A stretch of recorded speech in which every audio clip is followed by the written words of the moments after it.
Hello friends, आज मैं आपके साथ इकोनॉमिक्स का एक और टॉपिक लेके आया हूँ और टॉपिक का नाम है importance of elasticity of demand. Elasticity of demand की इतनी इंपॉर्टेंस क्यों है? अगर आपको इस टाइप का क्वेश्चन आ जाता है तो आपको कैसे अटेम्प्ट करना है, मैंने वैसे का वैसा ही लिखा हुआ है। तो शुरू करने से पहले बता दूं कि चैप्टर का नाम है इलास्टिसिटी ऑफ डिमांड और इस चैप्टर के सारे लिंक्स आपको इस वीडियो के डिस्क्रिप्शन में मिल जाएंगे। तो चलिए शुरू करते हैं अब कि इंपॉर्टेंस क्या है, इलास्टिसिटी ऑफ डिमांड के पढ़ने के फायदे क्या हैं। The concept of elasticity of demand is very important in practical life. Practical life में ये काफी important रहता है. It has many important uses in formulating various business decisions and economic policies. तो जब भी economic policies देश की बन रही होती हैं उसमें भी फायदेमंद रहता है और जब भी कोई बिजनेसमैन अपना प्राइस या क्वांटिटी के रिलेटिव कोई डिसीजन लेता है उसमें भी काफी फायदेमंद रहती हैं। कैसे, मैं डिस्कस करूंगा अभी नीचे पॉइंट्स में। Some of the important uses of the concept of elasticity of demand are as follows. Number one, business decisions. Very important.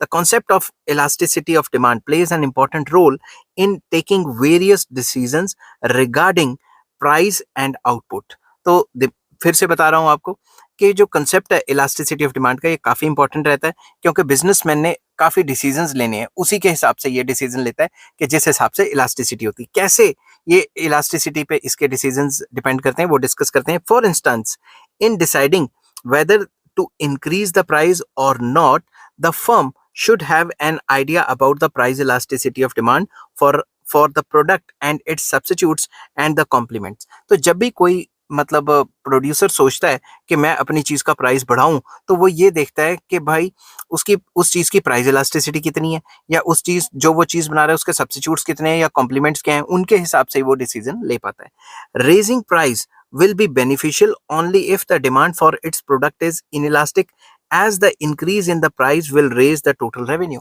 वो अपनी चीज का प्राइस बढ़ाएगा, उसके लिए प्राइस का बढ़ाना बेनिफिशियल सिर्फ तभी रहेगा जब उसकी जो चीज बनाई हुई है उसकी डिमांड इनइलास्टिक है, मतलब लोगों ने खरीदनी है तभी वो डिसीजन ले पाएगा। समझ के बाद प्राइस राइज का, अगर प्राइस बढ़ा दिए उसकी डिमांड इलास्टिक है, लोग दूसरी तरफ शिफ्ट हो जाएंगे। More over, raising the price will be advisable if price elasticity of demand for its substitutes is low, because otherwise the consumers will shift to the consumption of these substitutes to the firms to as the firms raises the price of its product. Simple words में, आप price सिर्फ तब भी बढ़ा सकते हो जब वो जो कंज्यूमर चीज बना रहा है उसकी जो सब्स्टिट्यूट है, उसके जो सब्स्टिट्यूट्स हैं, उसकी जो डिमांड है वो इनइलास्टिक है। समझ के बात? तो अगर प्राइस गिराएंगे तभी तो वो जो है वो शिफ्ट होंगे हमारी तरफ। मैं इस लाइन को फिर से पढ़ता हूं ताकि आपको कंफ्यूजन ना हो। More over, raising price will be advisable.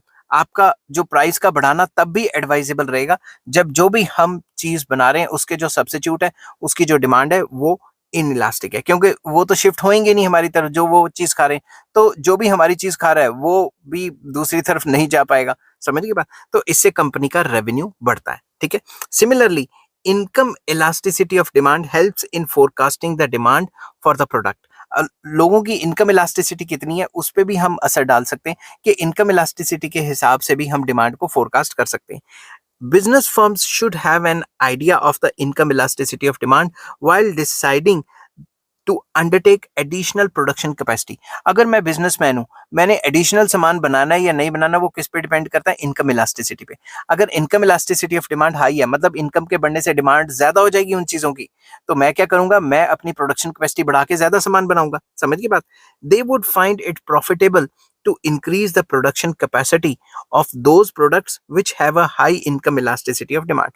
तो income elasticity of demand high होगी तो वही चीज बना के फायदा रहेगा, क्योंकि लोगों ने तो खरीदनी है जैसे जैसे उनकी इनकम बढ़ेगी। समझ गए बात? तो पहला पॉइंट ये कहता है कि आपकी जो बिजनेस डिसीजंस हैं ये इलास्टिसिटी ऑफ डिमांड से भी कहीं ना कहीं असरदार होते हैं। सेकेंड पॉइंट हमें ये बताता है कि इंपॉर्टेंस टू मोनोपोलिस्ट। जो मोनोपोलिस्ट है, जो अपनी मोनोपोली बना के बैठा है, उसके लिए भी काफी इंपॉर्टेंट है इलास्टिसिटी ऑफ डिमांड की स्टडी करना।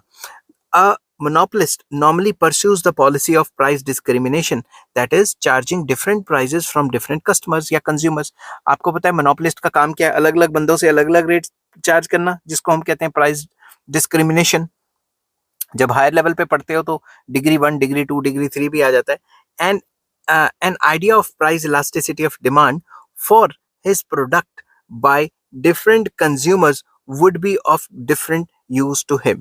ठीक है। इसका मतलब ये है कि वो एक आइडिया लगा के चलता है कि अलग अलग बंदों को मेरी चीज की अलग अलग डिमांड्स हैं, ठीक है, अलग अलग तरीके से वो इसको इस्तेमाल करते हैं. The monopolist will charge higher price from those who have inelastic demand and lower prices from those who have elastic demand for the product sold by him. अब वो ये देखेगा कि वो लोग जो उसकी चीज इस्तेमाल करते हैं और उनके प्राइजेस जो मतलब कह रहा हूँ उनकी जो डिमांड है लोगों की इन इलास्टिक है, उन्होंने खरीदनी है, उनसे हाई प्राइस चार्ज कर लेगा. वो लोग जिनकी डिमांड इलास्टिक है मतलब प्राइस के ऊपर डिपेंड करती है तो उनसे लो प्राइस चार्ज करेगा. तो मोनोपोलिस्ट भी प्राइस डिटरमिन करने से पहले इलास्टिसिटी की स्टडी करता है. नेक्स्ट आ जाता है determination of factor prices. Elasticity of demand is important in determining the factor prices like wages या factor prices को तो rent interest profit भी क्या देते हैं, rent interest profit wages भी क्या देते हैं, ठीक है. एग्जाम्पल देता हूँ. For example the bargaining power of a trade union will depend upon the elasticity of demand for labour. तो बार्गेनिंग पावर जो लेबर यूनियन है वो कितना वेजेस बढ़ा सकती है वो किस पे डिपेंड करता है कि जो डिमांड फॉर लेबर है वो इलास्टिक है या इन इलास्टिक है.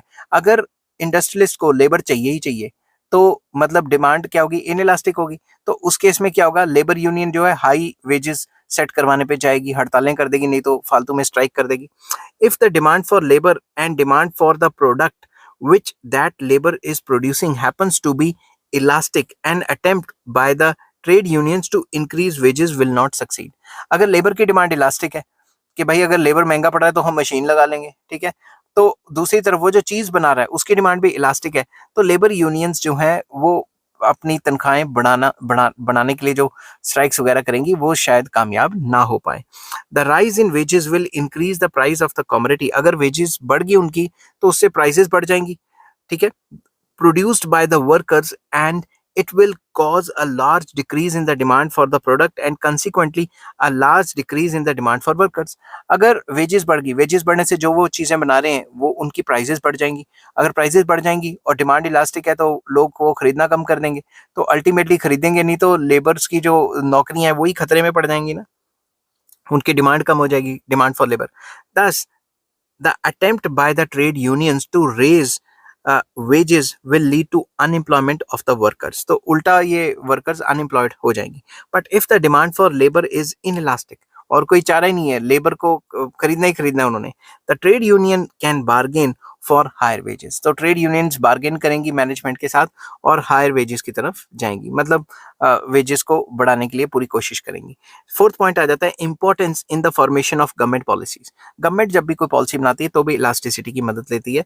The concept of elasticity of demand is useful in formulating government policies, particularly taxation policies, the policy of granting subsidy to industries, determination of prices of public utilities etcetera. तो जब भी कोई tax की policy या subsidy या public utilities के ऊपर लगा रही होती प्राइजेस या देख रही होती तो सरकार इलास्टिसिटी ऑफ डिमांड की स्टडी करती है. एग्जांपल देता हूँ. For instance if the government wants to impose excise duties और GST with the objective of raising its revenue, it has to have an idea about the price elasticity of demand for the product on which it wants to impose these taxes. तो जब भी सरकार tax लगा रही है तो जिस चीज पे टैक्स लगा रही है सरकार को पता होना चाहिए उसकी इलास्टिसिटी कितनी है. अगर किसी ऐसी चीज पे टैक्स लगा रही है कि टैक्स लगाने से प्राइस बढ़ा, लोग खरीदेंगे नहीं, तो सरकार को टैक्स इकट्ठा ही नहीं हो पाएगा. समझ की बात, क्योंकि लोग तो खरीद ही नहीं रहे. The government can increase its revenue by imposing taxes on those products which have an inelastic demand. सरकार तभी तो पेट्रोल या फिर ऐसी चीजों पे टैक्स लगाती है जो नेसेसिटीज होती हैं, क्योंकि लोगों ने तो खरीदनी है और सरकार को तो रेवेन्यू बनेगा ही बनेगा, ठीक है. But if the government imposes high taxes on commodities with elastic demand, this policy will bring about a decline in its revenue in the revenue of the government. Government का रेवेन्यू कम हो जाएगा क्योंकि ऐसी चीजों पे टैक्स लगाया जिनकी demand elastic है. तो नेक्स्ट पॉइंट आ जाता है importance in international trade. International trade में भी जो इलास्टिसिटी है उसकी काफी ज्यादा इंपॉर्टेंस है.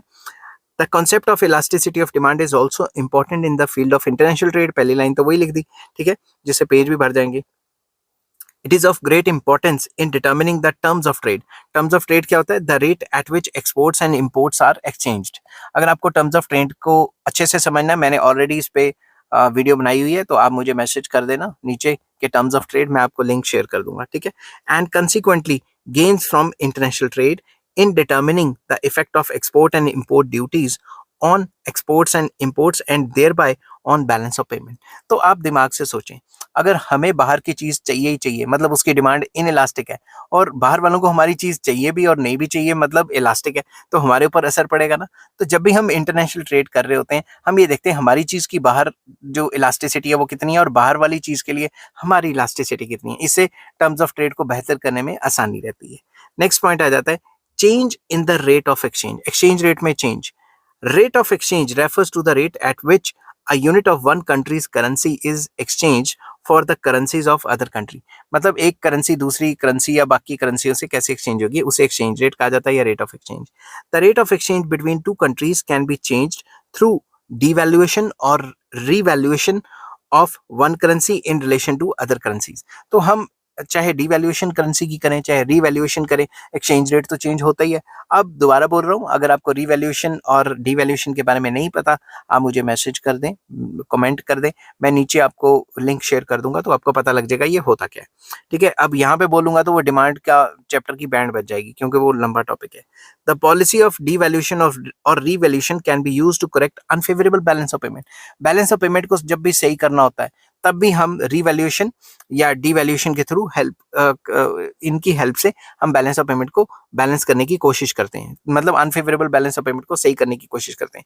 While deciding whether the government should devalue its currency और not, it need to consider the elasticity of demand for its exports and imports. तो गवर्नमेंट को देखना पड़ता है कि वो जो चीजें बाहर से इंपोर्ट कर रही है या एक्सपोर्ट कर रही है, उनकी इलास्टिसिटी कितनी है, उसी के हिसाब से उन पर टैक्स टुक्स लगाएगी या ड्यूटीज लगाएगी, या उसी के हिसाब से ये सारा का सारा खेल रचेगी, जिससे वो अपनी बैलेंस ऑफ पेमेंट जो अनफेवरेबल है उसको फेवरेबल कर पाए। For instance the policy of devaluation will be successful only if the demand for countries exports and imports are elastic. तो डिवैल्यूएशन तभी सही रहेगी ना जब एक्सपोर्ट और इंपोर्ट इलास्टिक रहेगा, कि अपनी करेंसी को डिवैल्यू कर लिया, अब बाहर से जो इंपोर्ट आ रहे थे वो कम हो गए और यहाँ से जो एक्सपोर्ट आ रहे हैं वो बढ़ गए। अगर ये इनइलास्टिक होंगे तो फिर तो डिवैल्यूएशन करने का कोई फायदा ही नहीं हुआ। Next point, incidence of taxation. पहली लाइन तो वही, incidence of taxes refers to the persons who ultimately bear the burden of taxes, that is persons who ultimately pay the taxes। अब आपने कभी सोचा है कि जो जीएसटी लगाती है या जो चीजें आप खरीदने जाते हैं मार्केट में, उनके ऊपर जो टैक्स होता है वो लगता तो दुकानदार के ऊपर है, मगर अल्टीमेटली तो आप पे करते हो ना, तो इंसिडेंस तो आपके ऊपर लगता है ना टैक्स का। समझ की बात। Whether the incidence of taxes is on the buyers or the sellers depends on the elasticity of demand। कैसे कि elasticity of demand पे डिपेंड करता है कि कंज्यूमर के ऊपर बर्डन आएगा या प्रोड्यूसर के ऊपर वो टैक्स का। अगर तो चीज आपके लिए बहुत जरूरी है, आपने खरीदनी है, कोई मेडिसिन हो गया, कुछ हो गया, तो सारा का सारा बर्डन प्रोड्यूसर आपके ऊपर शिफ्ट कर देगा। ठीक है, प्राइस हाई कर देगा उस चीज का और सारा टैक्स आपको भरना पड़ेगा। अगर डिमांड इलास्टिक है तो प्रोड्यूसर कहता है कि भाई डिमांड इलास्टिक है, अगर सारा टैक्स इसको मैंने शिफ्ट कर दिया तो प्राइस बढ़ जाएंगे, और डिमांड इलास्टिक है तो आप तो खरीदोगे ही नहीं। समझ गए बात, वही चीज हमने यहाँ लिखनी है। The higher the elasticity of demand the more is the incidence of taxes on the sellers. ठीक है, इलास्टिसिटी हाई होगी तो सेलर्स को ही भुगतना पड़ेगा ये tax. On the other hand the more in elastic the demand more is the burden of taxes on the buyers of the commodities. ठीक है, जितनी इन इलास्टिक डिमांड होगी सारा का सारा टैक्स बायर्स के ऊपर शिफ्ट कर दिया जाएगा, उन्हीं को झेलना पड़ेगा tax. Therefore while taking decisions with regard to imposition of indirect taxes like GST and excise duties, the government is required to have some idea of elasticity of demand of the commodity to be taxed। तो सरकार को ये idea होना चाहिए कि जिस commodity के ऊपर टैक्स लगाने जा रहे हैं उसकी डिमांड इलास्टिक है या इनइलास्टिक है। ठीक है, नेक्स्ट आ जाता है explanation of paradox of plenty. Paradox of plenty भी एक प्रॉब्लम है, वो बताता हूँ आपको। The concept of elasticity of demand also helps in explaining paradox of plenty in agriculture sector. That is, अब ध्यान से समझना इसको, a bumper crop brings in smaller income to the farmer. अगर बम्पर क्रॉप हुई है तो सबके सब ने वही क्रॉप बना ली, तो क्या होगा फार्मर को कम इनकम आएगी, क्योंकि ज्यादा क्रॉप बनाई है तो सस्ता बिकेगा ना माल। A bumper crop, instead of raising the income of the farmer, reduces its income because of inelastic demand for agriculture product। agriculture product की डिमांड क्या है? inelastic। मतलब जो डिमांड है वो भी करनी है, और आपको पता है सप्लाई भी inelastic है, वो भी करनी है, नहीं तो पड़े खराब हो जाएगा। A bumper crop reduces the prices of agriculture products drastically in view of the inelastic demand for these products and thereby reduces the income of the farmers की इनकम भी गिर जाती है, ठीक है। और अगर बम्पर क्रॉप नहीं होती, इससे उल्टा होता तो फार्मर की जो है कमाई बढ़ जाती, क्योंकि कम होती मार्केट में वो चीज तो फिर महंगी बिकती। टमाटर की एग्जांपल, ठीक है, कईयों ने एक एक दो दो किले में टमाटर लगाए थे, वो तो करोड़पति बन गए। जिस टाइम मैं वीडियो बना रहा हूँ उस टाइम तो टमाटर सस्ते हैं, एक दो महीने पहले टमाटर बहुत महंगे हो गए थे, ठीक है। It is because of this that the government fixes the minimum prices for agriculture products. इसी वजह से सरकार इसको कंट्रोल करने के लिए जो है एग्रीकल्चर प्राइजेस, जो एग्रीकल्चर प्रोडक्ट्स है उनके प्राइजेस फिक्स कर देता है। तो आई होप ये वीडियो आपको पसंद आई होगी। अगर पसंद आती है तो please like, share and subscribe. इस चैप्टर के सारे लिंक्स आपको इस वीडियो के डिस्क्रिप्शन में मिल जाएंगे। Till then take care, bye bye.